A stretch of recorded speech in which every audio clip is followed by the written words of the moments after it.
Students, A to Bihar board academy में आपका स्वागत है। आज से हिस्ट्री की classes A to Bihar board academy में शुरू हो रही है।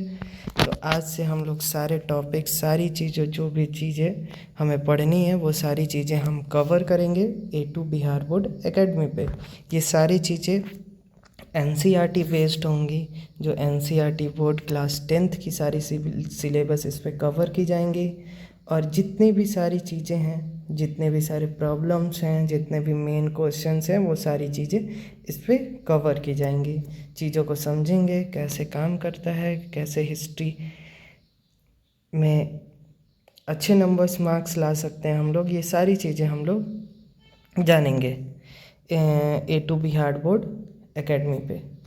तो एनसीईआरटी बेस्ड है सारी चीज़ें। तो सबसे पहले हिस्ट्री का मतलब समझ लेते हैं क्या होता है। हिस्ट्री का मतलब होता है इतिहास, कि पहले क्या हुआ है, ठीक है ना। क्या चीज़ें पहले हुई हैं, क्या चीज़ें बनी हैं, या कैसी चीज़ें पहले थी हमारे देश में या बाहर के कहीं भी, वो सारी चीज़ें इतिहास में आती हैं, हिस्ट्री में आती हैं, ठीक है। तो हिस्ट्री में सबसे पहले जान लेते हैं हम। हिस्ट्री में 8 चैप्टर्स हैं टोटल, ठीक है। 10th क्लास में हमें 8 चैप्टर्स पढ़ने हैं हिस्ट्री में, ठीक है ना। और आज हम लोग पढ़ेंगे फर्स्ट चैप्टर, ठीक है। तो सारे फर्स्ट चैप्टर के सारे टॉपिक्स को जानेंगे, सारी चीज़ों को जानेंगे। तो आगे बढ़ते हैं, ठीक है। तो पहले जान लेते हैं कि 8 चैप्टर्स कौन कौन से हैं। तो पहला चैप्टर है यूरोप में राष्ट्रवाद, नेशनलिज्म इन यूरोप। यूरोप में राष्ट्रवाद के बारे में जानेंगे। दूसरा चैप्टर है समाजवाद एवं साम्यवाद, नेशनलिज्म एंड कम्युनिज्म। तीसरा चैप्टर है हिंद चीन के राष्ट्रवादी आंदोलन, nationalist movement in Indo China. चौथा है भारत में राष्ट्रवाद, नेशनलिज्म इन इंडिया। पांचवा चैप्टर है अर्थव्यवस्था और आजीविका, इकोनॉमी एंड लाइवलीहुड। छठा चैप्टर आपका है शहरीकरण एवं शहरी जीवन, अर्बनाइजेशन एंड अर्बन लाइफ। सातवां चैप्टर है आपका व्यापार और वैश्वीकरण, ट्रेड एंड ग्लोबलाइजेशन। और आठवां चैप्टर है प्रेस संस्कृति एवं राष्ट्रवाद, प्रिंट कल्चर एंड नेशनलिज्म, ठीक है। तो हिस्ट्री में जो पहला हम लोग यहाँ देखें हैं, ठीक है ना। देखिए पहला जो है, ठीक है ना, पहला चैप्टर आपका है यूरोप में राष्ट्रवाद। तो सबसे पहले हम लोग यही पढ़ेंगे कि यूरोप में राष्ट्रवाद के बारे में, ठीक है। कैसी चीज़ें थी, क्या थी, सारी चीज़ें हम टॉपिक्स पहले कवर करेंगे, ठीक है। तो यूरोप में राष्ट्रवाद, ठीक है ना। इसका ये मतलब होता है कि यूरोप में कैसी चीज़ें हुई, कैसे लोग आगे बढ़े, कैसे काम किया, यूरोप आगे कैसे बढ़ा, पॉलिटिशियन कैसे ग्रो हुए, लोग कैसे यूरोप को समर्थन दिए, या सारी चीज़ें, इन सब चीज़ों के बारे में हम लोग जानेंगे। पहले हम लोग जान लेते हैं राष्ट्रवाद क्या होता है, ठीक है। अगर आप लोग को राष्ट्रवाद पूछ रहा है कि एग्ज़ाम में कि राष्ट्रवाद, नेशनलिज्म क्या होता है, ठीक है ना, तो आप ये लिख सकते हैं, ठीक है ना, आप ये लिख सकते हैं, ठीक है, कि राष्ट्रवाद क्या होता है। पहले हम लोग जान लेते हैं, फिर पढ़ के समझते हैं कि क्या चीज़ें हैं। राष्ट्रवाद वो होता है जो देश के प्रति आपकी अच्छी भावना होती है, उसको राष्ट्रवाद बोलते हैं, ठीक है।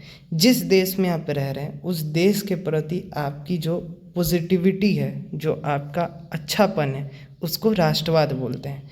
जैसे कि अब हम लोग पढ़ लेते हैं कि क्या इसका डिफिनीसन होगा। राष्ट्रवाद वह भावना है जिसमें लोग अपने देश के प्रति प्रेम, एकता और समर्पण रखते हैं, ठीक है ना। इंग्लिश में जान लेते हैं, जो बच्चे इंग्लिश में एग्ज़ाम देंगे उनके लिए है nationalism is the feeling of love, unity and devotion towards one nation.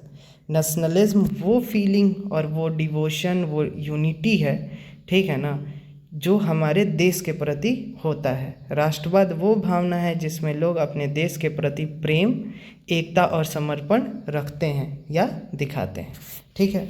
दूसरा हमारा टॉपिक है, दूसरा टॉपिक यहाँ है, ठीक है ना, फ्रांसीसी क्रांति, ठीक है। फ्रांसीसी क्रांति जो है, ठीक है ना, ये 1789 में शुरू हुआ था, 1789 में, ठीक है ना। यानी इसको बोलते हैं फ्रेंच रिवॉल्यूशन, ठीक है। 1789 की फ्रांसीसी क्रांति ने स्वतंत्रता, समानता और बंधुत्व का संदेश दिया, जिससे से राष्ट्रवाद की भावना मजबूत हुई। ठीक है ना। इस सन 1789 में फ्रांसीसी क्रांति जब हुई, ठीक है ना, तब वो देश स्वतंत्र हो रहा था और उसी समय लोगों को ये समझ आया कि हमें इस क्रांति को बढ़ावा मिला कि हमें अपने देश को मजबूत करना है और हमें अपने देश के प्रति निष्ठा भावना या लव, यूनिटी, डिवोशन, ये सारी चीज़ें रखनी हैं। ठीक है ना। और उसी समय ये सारी चीज़ें भावना को आगे बढ़ाया गया। ठीक है। इंग्लिश में हम समझ लेते हैं, ठीक है ना, कि इंग्लिश में क्या चीज़ें हैं। ठीक है ना। इंग्लिश देख लेते हैं। French revolution of 1789 spread the ideal of liberty, equity and fraternity, strengthening the spirit of nationalism. ठीक है ना। तो फ्रेंच रिवॉल्यूशन जो 1789 में हुआ, वही से हम लोग को लिबर्टी, इक्विटी यानी कि बराबर कैसे रहना है, हमको कैसी चीज़ें काम करनी है, ये सारी चीज़ों का हमें पता चला। ठीक है। तीसरे टॉपिक की तरफ हम लोग बढ़ते हैं, नेपोलियन बोनापार्ट। ठीक है। नेपोलियन बोनापार्ट क्या होता है, इसके बारे में हम लोग जान लेते हैं। ठीक है। तो नेपोलियन बोनापार्ट जो है, ठीक है ना, नेपोलियन ने कई देशों में सुधार किए और नेपोलियन संहिता, नेपोलियनिक कोड लागू किया। ठीक है ना। इसमें नेपोलियन जिन जिन देशों पे उनका राज था, ठीक है ना, उन सारे देशों पे नेपोलियनिक कोड लागू किया गया। ठीक है। जिससे ये पता चल रहा था, ठीक है ना, जिससे ये पता चल रहा था कि हमारे मतलब हम जिन जिन देशों पे ज़्यादातर ये सारी चीज़ें यूरोप के कंट्रीज़ पे लागू की गई। ठीक है ना। और इनसे ये पता चल रहा था कि हाँ, उस पर नेपोलियन का राज था। ठीक है। ठीक है। आगे बढ़ते हैं, इसका इंग्लिश समझ लेते हैं। Napoleon introduce many reforms and implemented that Napoleonic code is many European countries. ठीक है। यूरोपियन, ज़्यादातर यूरोप के कंट्रीज़ में, ठीक है ना, ये कोड लागू किया गया, जिसमें वो लोग बताते थे बेसिकली कि क्या पढ़ना है, क्या करना है, या कैसे चीज़ें रखनी है। वो अपने तरह से लोगों को रखने की कोशिश कर रहे थे। ठीक है। चौथा समझ लेते हैं, चौथा टॉपिक क्या है,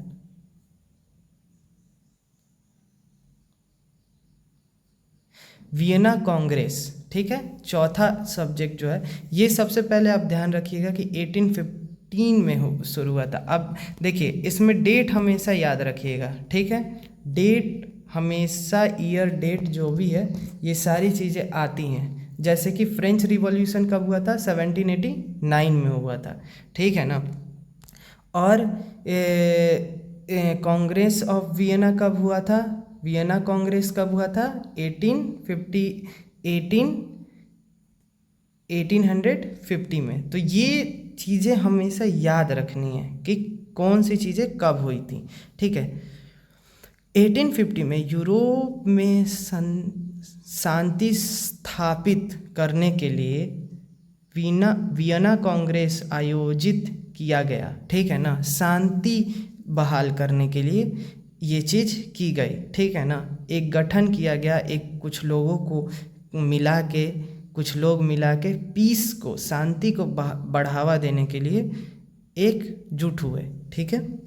1850, अब इंग्लिश में जान लेते हैं। The Congress of Vienna has held in 1850 to restore peace and balance in Europe. ठीक है ना। और नेपोलियन के थ्रू जो भी चीज़ें गड़बड़ हुई थी, जो भी चीज़ें उनके प्रति, मतलब जो भी वो लोग गड़बड़ कर रहे थे, जो भी मार काट या जो भी चीज़ें उन अपने ही यूरोप पे जो भी जुल्म हुआ, उसके खिलाफ ये कांग्रेस बनाया गया। नेपोलियन के खिलाफ कि हम शांति बहाल करेंगे, हम उनसे बात करेंगे कि हमें लोगों को ये तकलीफ़ है या ये तकलीफ़ है, ठीक है ना, वो उन सारे तकलीफ़ों को दूर किया जाए, इसलिए कांग्रेस ऑफ वियना बनाया गया, ठीक है ना, 1815 में। आगे बढ़ते हैं। पांचवा टॉपिक हमारा है उदारवाद, लिबरलिज्म, ठीक है। उदारवाद का अर्थ है नागरिकों को स्वतंत्रता, समान अधिकार और संविधान के अनुसार शासन मिलना, ठीक है। यानी कि जो चीज़ें गलत हैं, कोई राजा नहीं, अब राजतंत्र यहाँ पे क्या हो गया, ख़त्म हो गया कि कोई एक राजा रहेगा, लेकिन संविधान के एक बुक लिखी जाएगी और संविधान के हिसाब से आपको रहना पड़ेगा, ठीक है ना। उदारवाद का यही अर्थ है, ठीक है, कि उन सारे नागरिकों को जिस पे जुल्म हो रहा है सबको एक तरह देखा जाए, कोई उसमें बड़ा कोई छोटा नहीं हो, ठीक है ना। समान अधिकार मिले, किसी को कम अधिकार नहीं मिले, किसी को ज़्यादा अधिकार नहीं मिले, ठीक है ना। अगर आप गलती कर रहे हैं तो आप भी सज़ा के उतने ही पात्र हैं, और कोई और कर रहा है वो सज़ा, तो वो भी सज़ा के उतना ही पात्र है, ठीक है ना।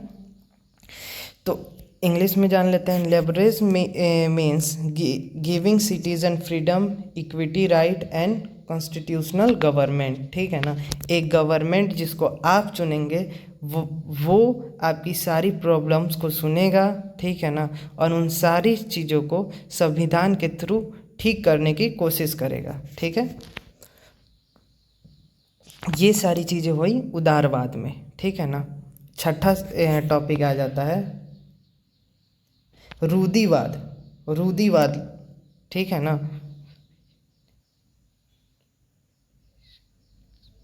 रूढ़िवाद का मतलब होता है कंजर्वेशनिज्म, ठीक है।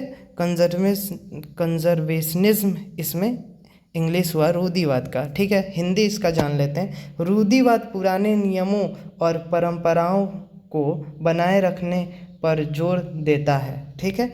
अब जैसे देखिए, जो लोग उदारवाद नहीं हो पाए, जैसे कि जो लोग इस कम्युनिज्म गवर्नमेंट के खिलाफ हुए, ठीक है, वो सारे लोग रूढ़िवाद थे, ठीक है ना। अगर कुछ भी गवर्नमेंट, कुछ भी लोग अच्छा करते हैं तो उसकी बुराई करने वाले भी होते हैं, अच्छाई करने वाले भी होते हैं, ठीक है ना। कुछ लोगों को ये बात ख़राब भी हो गई कि ये इंसान कैसे हमारे साथ बैठ के खा सकता है, ये तो गरीब है, ये तो ऐसा है, ये तो वैसा है, ये हमारे साथ बैठ के कैसे रह लेगा, ये हमारे बगल में कैसे बैठेगा, ठीक है ना।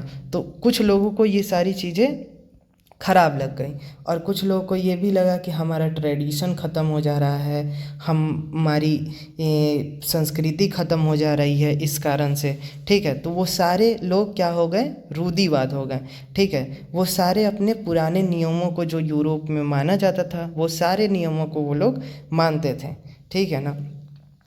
उनका ये कहना था कि मतलब कि सारे लोगों को बराबर तुम कैसे कर सकते हो, ठीक है ना। तो रूढ़िवाद पुराने नियमों को मानने वाले लोग थे, ठीक है ना, और परंपराओं को बनाए रखने पर जोर देते थे, ठीक है ना। वो सारे लोग जो थे रूढ़िवाद, वो सारे लोग ये चाहते थे कि मतलब हम जो ट्रेडिशन हमारा पहले से चलता आ रहा है वो वही हो, उसमें कोई सुधार नहीं हो। तो रूढ़िवाद तो हिंदी जान लेते हैं इसका। रूढ़िवाद पुराने नियमों और परंपराओं को बनाए रखने पर जोर देता है, ठीक है ना। Conservatism supports preserving old traditions and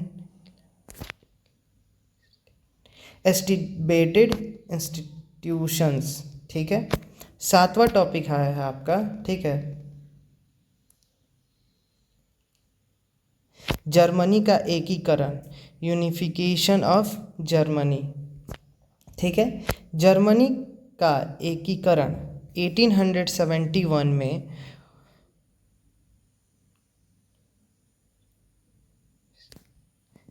auto von Bismarck ने ओटो वैन बिस्मार्क के नेतृत्व में हुआ था, ठीक है, 1871 में, ठीक है। यहाँ आपको ध्यान देना है, ठीक है, कि जो 1817 और ये चीज़ टॉपिक, ये क्वेश्चन आएगा ही आपके, ठीक है, ये क्वेश्चन आपके वो में आएगा ही, ठीक है। इसको इरेज कर देते हैं। ये 1871 में ओटो वैन बिस्मार्क के नेतृत्व में हुआ था, ठीक है। जर्मनी की एकीकरण यानी कि यूनिटी, यानी कि जर्मनी को एकत्रित किया गया, यानी कि जो भी बिखरे बिखरे लोग थे जर्मनी में उन सबको एकत्रित किया गया कि हमको अपने देश को बचाना है या लीडरशिप स्ट्रॉन्ग करने के लिए, ठीक है ना, कि बाहर के देशों से या बाहर के परेशानियों से हमें दिक्कत नहीं हो। Germany was united in 1871 under the leadership of Otto von Bismarck. Otto von Bismarck इन्हीं के लीडरशिप में, ठीक है ना, इन्हीं के लीडरशिप में, आप एक बार ध्यान दे दीजिए, इन्हीं के लीडरशिप में जर्मनी को यूनाइट किया गया, ठीक है ना।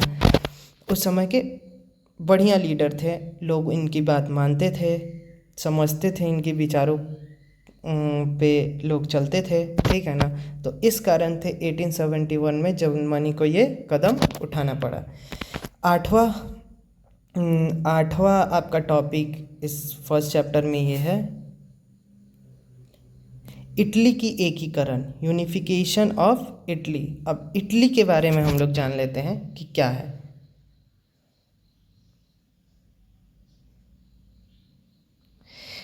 इटली की एकीकरण में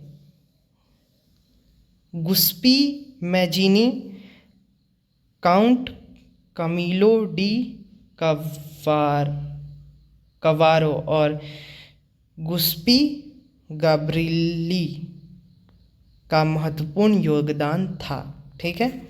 अब देखिए, इटली की जब एकीकरण हुई तो जैसे कि इसमें, ठीक है, इसमें एक ही लीडर था जिसकी बातों को लोग सुनते थे, ठीक है ना, और 1871 में वो सत्ता में आया और लोग उसकी बातों को, और वो लोगों को यूनाइट करने लगा, ठीक है। और पर यहाँ ध्यान दीजिए, ठीक है ना, जब इटली का यूनाइट हुआ, जब इटली एक जगह आने की कोशिश कर रहा था, जब इटली अपनी प्रॉब्लम्स को रखने की कोशिश कर रहा था, तो इसमें 3 लोगों थे। फर्स्ट जो उसमें थे वो थे गुस्पी मैजिनी, ठीक है, गुस्पी मैजिनी, ठीक है, ये फर्स्ट इंसान थे जो वो काम कर रहे थे। और दूसरे इंसान थे कॉन्ट कैमिलो डी कवारो, कॉन्ट कैविलो दे कवार, ठीक है, ये दूसरे पर्सन थे, कॉन्ट कैविलो दे कवार ये। और तीसरे पर्सन जो उसमें थे, ठीक है ना, वो थे, तीसरे पर्सन जो थे गुस्पी गब्रीली, ठीक है ना। फर्स्ट तो ये तीनों नाम आपको याद रखना है। पहला नाम है गुस्पी मजरीनी, ठीक है, दूसरा नाम है काउंट कमरीलो दी कवार और गुस्पी गब्रीली, ठीक है। इन तीनों का बहुत महत्वपूर्ण योगदान था इटली को यूनाइट करने में, यानी कि एक जगह करने में, एकत्रित करने में, समझ लीजिए तो, ठीक है। तो इसका इंग्लिश समझ लेते हैं कि क्या होगा, ठीक है ना।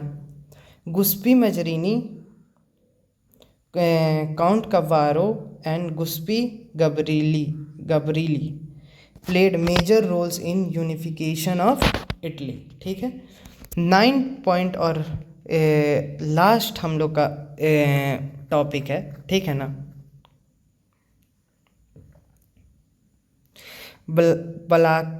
बलास्कन क्षेत्र, ठीक है, बलास्कन क्षेत्र, ठीक है। बलास्कन यूरोप का एक क्षेत्र था जहाँ कई जातियाँ और राष्ट्र रहते थे। यहाँ राष्ट्रवाद के कारण संघर्ष हुआ, ठीक है। ये एक जगह है यूरोप में, ठीक है ना, ब्लास्कन्स ये प्लेस का नाम है, ठीक है, ठीक है, जहाँ बहुत सारे लोग रहते थे, ठीक है ना, जो ये भी मानते थे कि हाँ यूरोप में नेशनलिज्म भी होना चाहिए, और वहाँ पे वो लोग भी रहते थे जो पुराने ट्रेडिशन को फॉलो करते थे, जो हम लोगों ने कहाँ पढ़ा था, ठीक है ना, कंजर्वेशन में, रूढ़िवाद, ठीक है ना, कंजर्वेशनिज्म, रूढ़िवाद लोग, ठीक है ना, तो यहाँ रूढ़िवाद लोग भी रहते थे, और कौन लोग रहते थे, ठीक है ना, जो लोग ये चाहते थे कि यूरोप में मतलब एक राजा बनाया जाए और सबको इक्वल रखा जाए। तो ये वो जगह है जहाँ इस चीज़ों के वजह से बहुत सारी मतलब लड़ाइयाँ हुई या बहुत सारे विवाद हुए, ठीक है ना, बहुत सारी चीज़ें यहाँ हुई। तो ब्लास्कन यूरोप का एक क्षेत्र था जहाँ कई जातियाँ और राष्ट्र रहते थे।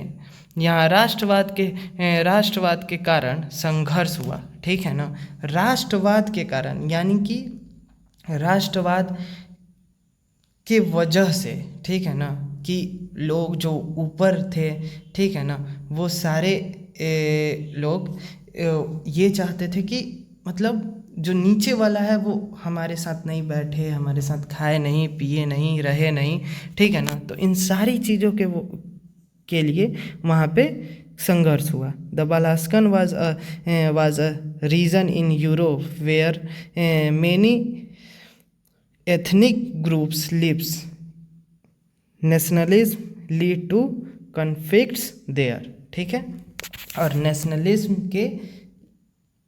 की वजह से वहाँ बहुत सारी कन्फ्लिक्ट्स हुई, ठीक है। तो थैंक यू ऑल, आशा करते हैं कि आपको हमारा क्लास पसंद आया होगा। अगर कोई भी आपको परेशानी हो रही है तो हमें ज़रूर टेलीग्राम पे मैसेज करें, या कहीं भी आप हमें मैसेज करके आप हमें पूछ सकते हैं, सारे टॉपिक समझ सकते हैं। अगर इस सारे टॉपिक को और अच्छे से समझना है तो आप कमेंट कीजिए, हमें बताइए कि आपका फीडबैक कैसा है। इससे हम आगे और भी इम्प्रूव करेंगे अपनी पढ़ाई को, और भी अच्छी तरह से हम अपनी बात आपको रख पाएंगे। Thank you all, thank you so much.